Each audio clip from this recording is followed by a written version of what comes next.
Заменик председателот на Советот на јавни обвинители Иџет Мемети остана без пасош и со обврска редовно да се јавува во суд.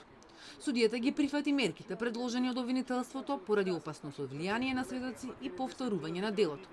Со овие мерки Мемети ќе може да оди на работа, а тој се надева и дека за брзо време ќе се утврди дека нема одговорност. Доказите против него се уште не ги видел и не сакаше многу да зборува за истрагата во која осомничен дека со врховниот судија Наке Георгиев му ветувале на обвинетиот екс-градоначалник на Ново село Боро Стојчев олестување во предметот за шверц со марихуана. Ова секако како човек дека ме погаѓа. Меѓутоа јас и вчера имав изјава кај вас. Не е добро да зборувам пред медиумите за работа која по судски пат се тера.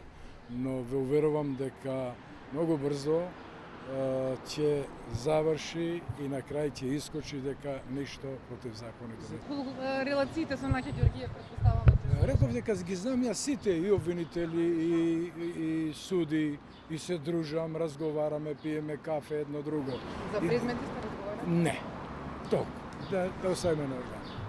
Првоосомничениот врховниот судија Наке Георгиев останува во притвор 30 дена. Кривичниот совет, составен од тројца судии, одби жалбата на одбраната, која бараше поблага мерка, со образложение дека без опасност од бегство не треба да се определува ниту најстрога мерка за обезбедување присуство.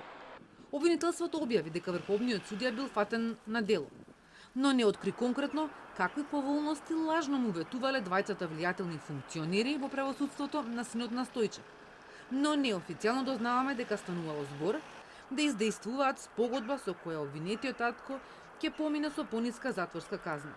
По потпишаната спогодба со која Стојчев добил 5 години и 3 месеци, неговиот син му се јавил на судијата Георгиев за да се раздолжи и на паркинг во близина на Истгейт му ги предал обележаните 10.000 евра во плик.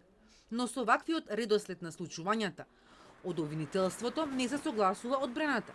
Георгиев веќе се изјасни пред судија на претходна постапка дека е намесен, што укажува на тоа дека ќе тврди дека не знаел што има во пликот, односно не барал и не очекувал пари.